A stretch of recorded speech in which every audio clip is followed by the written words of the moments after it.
Hi, my name is Akeem, and I am the founder, chairman, CEO, president, vice president, and the dean of Ran-DomU University. We offer a vast variety of courses, everything from psychology of the fake alpha male to cringe studies to pause 101.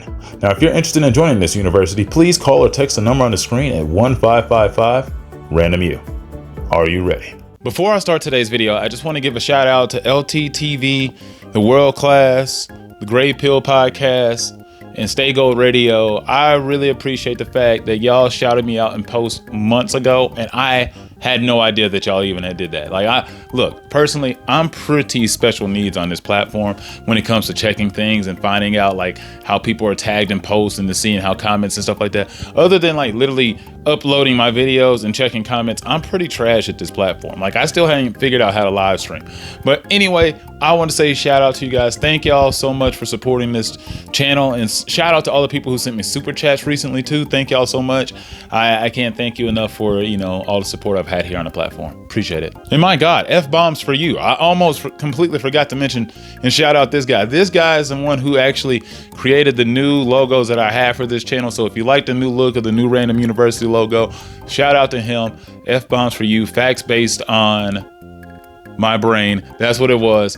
He's the one who's down there in the comment section sometimes. So give him a shout out and much love. Shout out to his channel as well. Welcome back to Ran-DomU University. Please like, share, and subscribe to the channel. I am hiding my face today, a lot like how Cooley has been hiding this live stream from the rest of us. Now, I don't have the whole live stream. I wish I did, but I do have a nice little segment from it that we're going to go through in today's video.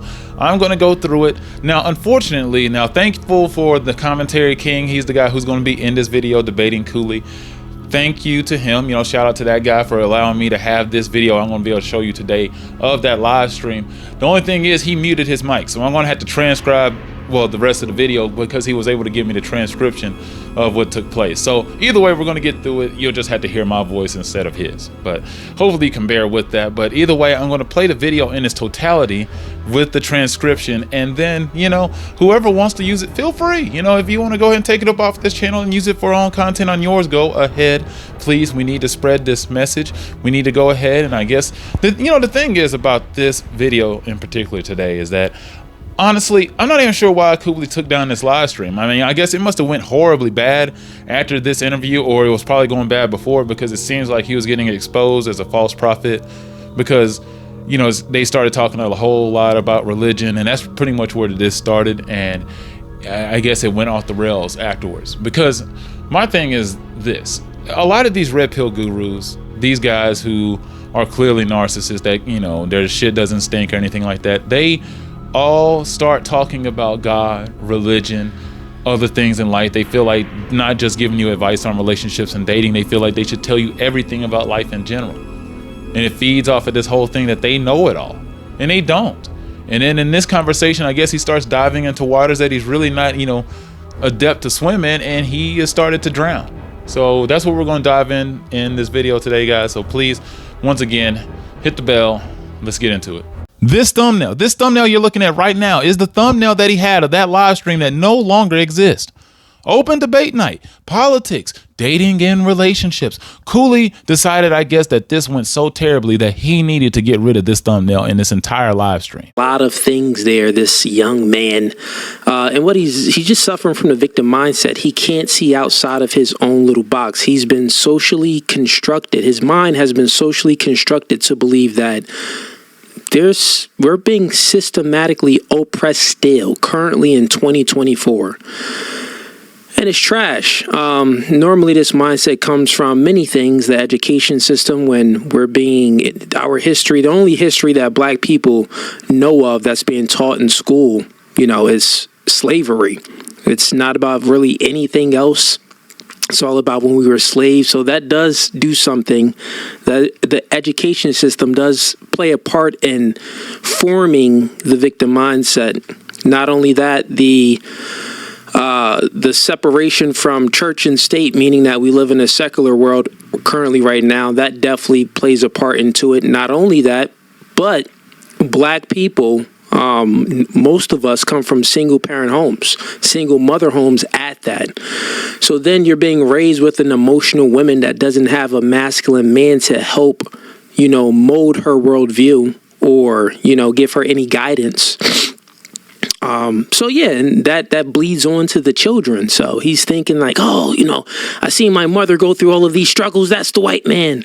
I'm born and raised in this hood. That's the white man. I'm born in this certain situation. That's the white man. He doesn't realize that, bro, you're in America. It's a first world country. You are doing better than most people in the world. Like, you have a full head start in the world. So this is what happens when you have an individual where he only has a perception. A perception is a unique experience. Everyone has one, but it's like your own little box. He lacks the ability to have a perspective, to see outside of his own little box. And if he had a perspective, he would be able to see, like, people in Africa, people in, South America, Brazil, and all of these third world countries. It's like very bad. They don't even have clean water. They can barely, find enough calories to keep their bellies full. It's like he doesn't even notice these things. So he's just harping on, past things that he never even experienced, that, his ancestors experienced. Okay. Whoever sent that, we getting a lot of black stuff today. Who's ever sending in these clips, the supporters. The first clip was, a bunch of fat black chicks, and this one is a guy suffering from the victim mindset. We got Commentary King. He back in here. I'm gonna go ahead and bring him up if you have anything to speak about. Simping is dead. If you want to join in the conversation, just send in a private chat. Let me know. Anyone else that wants to go ahead and join the stream, go ahead and click the first link in the YouTube description. We're here for all the smoke. Any topics you want to debate about, you're welcome. So don't be scared. Come on up. Click that link. All right, let me stop sharing that.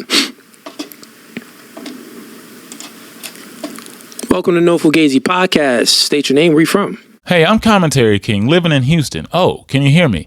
Am I coming through good? I could hear you good, man. What's up? Talk to me, man. What you here to debate about today? Since I just came from that cruise where I was a speaker at a convention, I wanted to discuss your perspective on religion. Okay. And what, area would you like to debate in religion? Oh, I'm aware you aren't a scholar, but you do promote a version of Protestant Christianity and even have merchandise you sell, like the shirt with different tiers of dominion. God over man, man over wife, wife over kids. Isn't this hierarchy something you promote? Correct? I don't claim to be a religious scholar or anything. So it all depends on how you want to do the debate. But go ahead. What you say? I wanted to know what evidence you have that supports the idea that this structure benefits black folks, given the state of our society now and what we've known in the past. How does deferring to this 1950s style setup actually benefit us in the modern age? That's just, we could say it isn't even Christianity. That could be, Muslim, that could be, Jewish. I think all of the Abrahamic faiths believe in that order. But okay, sure, what you want to debate about? Just from your perspective, why do you support this? Okay, so you're pretty much saying, you're saying, Cooley, hey, you have this, this hierarchy of system of beliefs, and, how is it beneficial? How can it benefit black people? Is that your question? I don't really understand the question. It sounds like you made some sort of metric to determine what truth is, and it's by comparing a deity that doesn't have physical form with people who do. How does one measure the strength of a god? Oh, okay. Yeah, from my perspective, I think that benefits all people, that hierarchy. I have, women on a panel, and I just test their logic with asking them a few questions, like if they believe in God or if they believe in, people tend to be spiritual sometimes.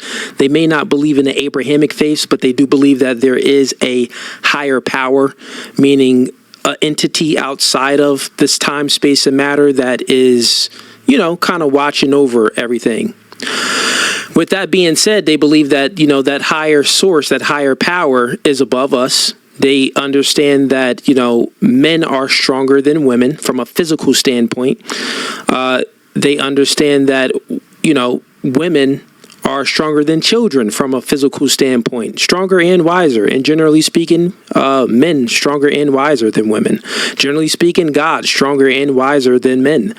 So that's just tends to be the hierarchy of truth. If you want to debate what I just said, then we could go into that. But that just tends to be the hierarchy of truth when I look at it. Yeah. Okay, so it looks like we've now changed the metric, going from a measure of strength to a measure of emotional control.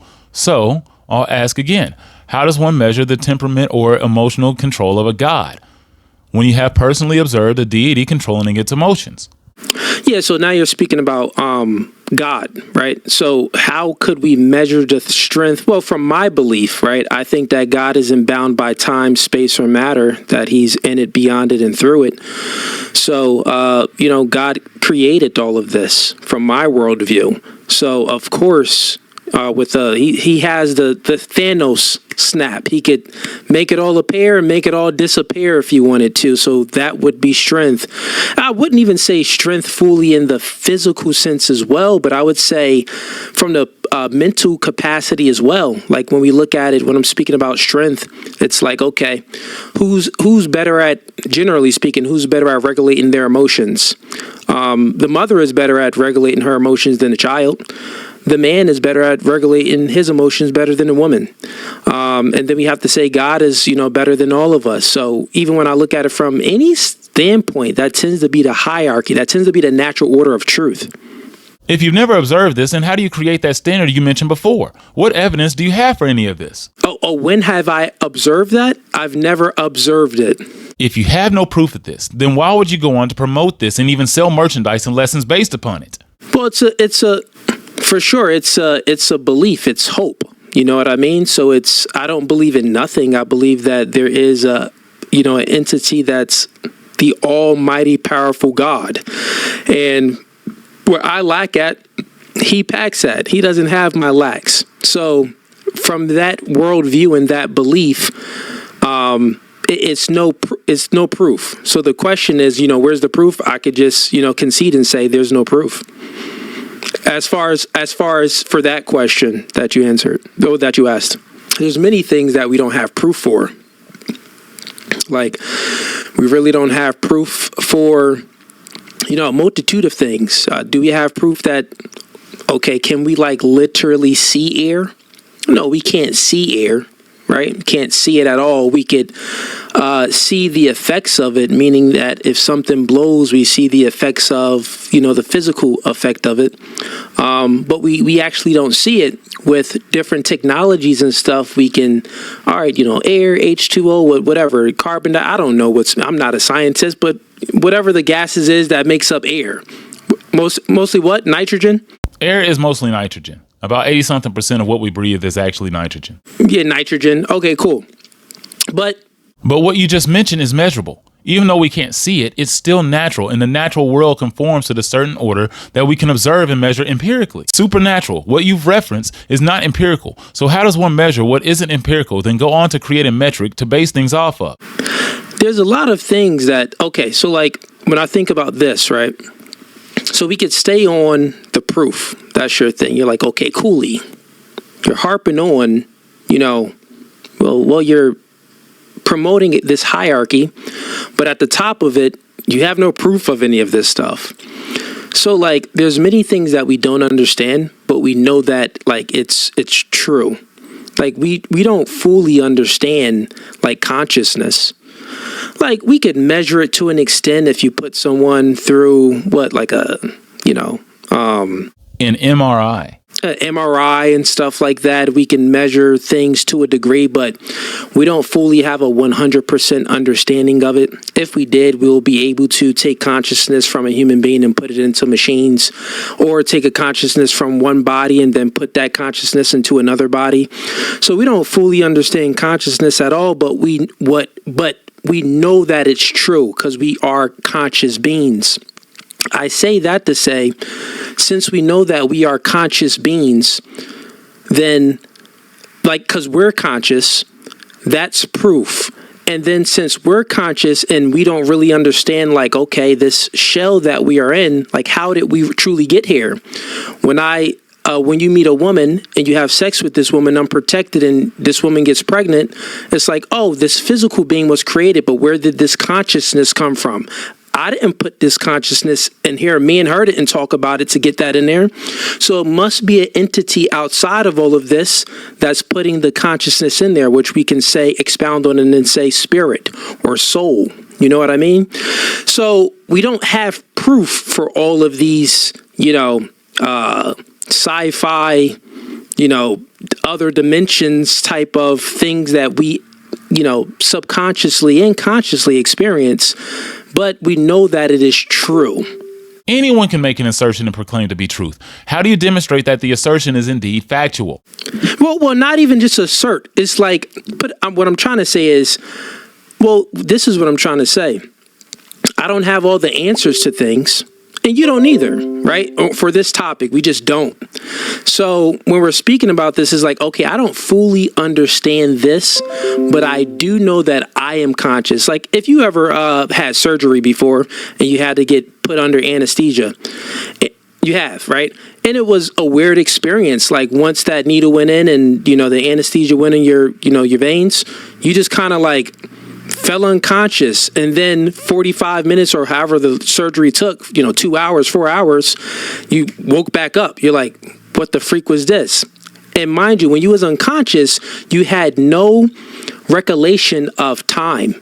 Like the time was like almost instance. It was like, that you were awake, and then lights went out, it got dark, and then you woke back up. But 2 hours passed.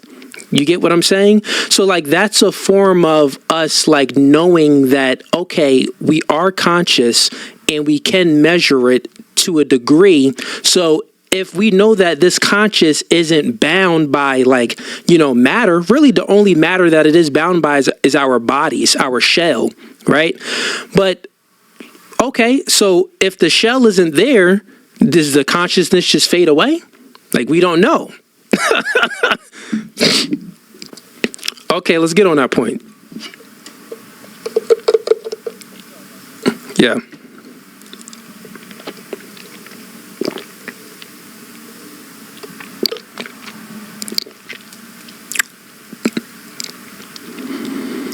Yeah.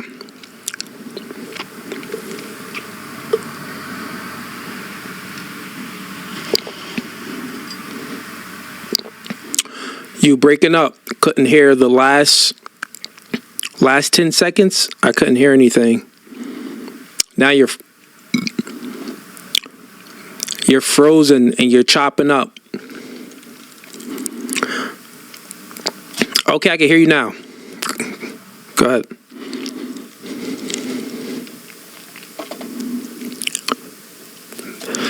Yo, it's happening again.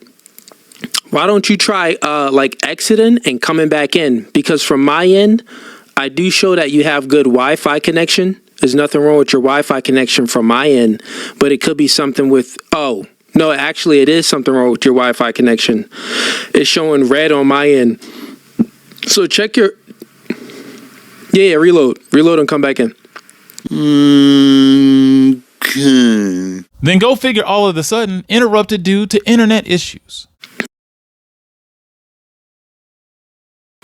Asking those hard questions that Cooley has to admit that he doesn't actually have proof for, but which is okay.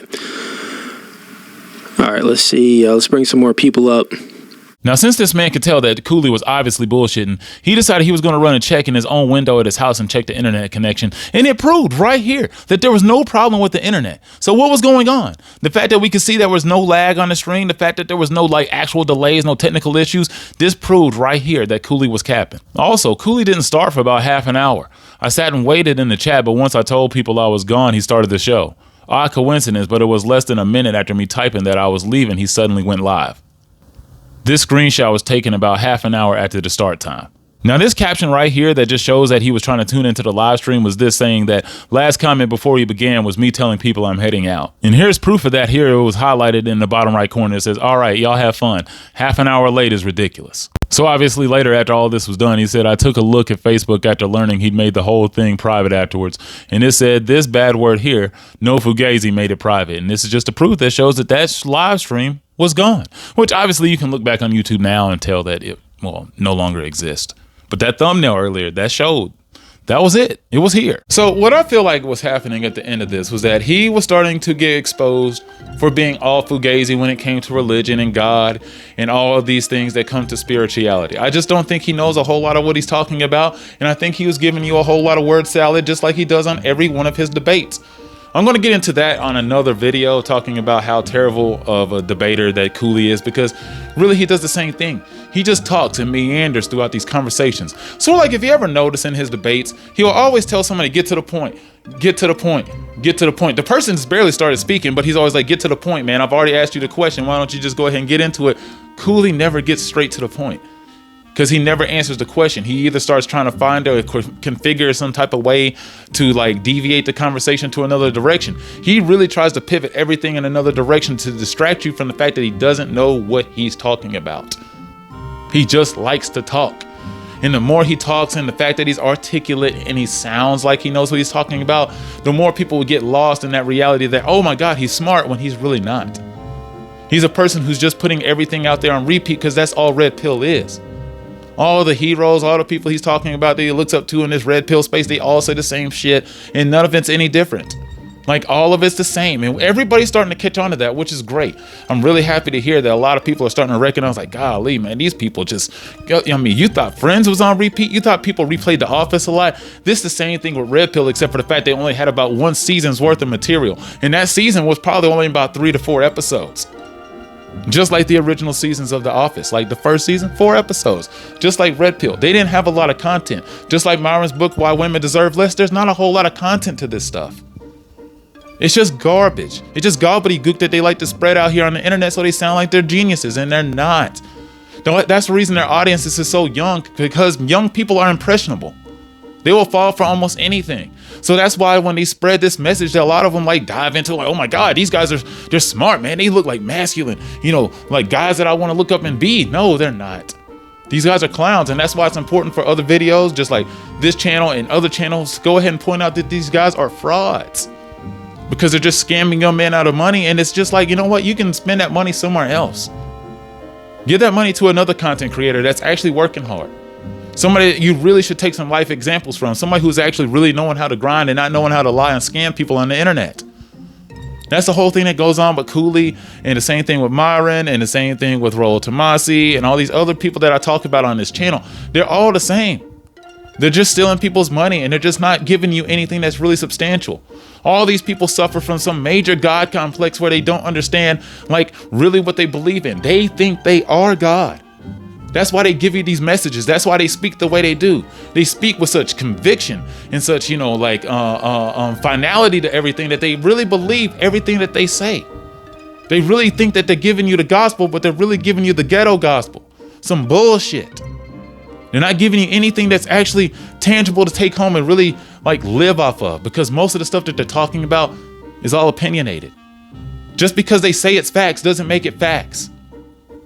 I mean, just because a whole bunch of people agree with something doesn't make it a fact. It just makes it an opinion a whole bunch of people agree to.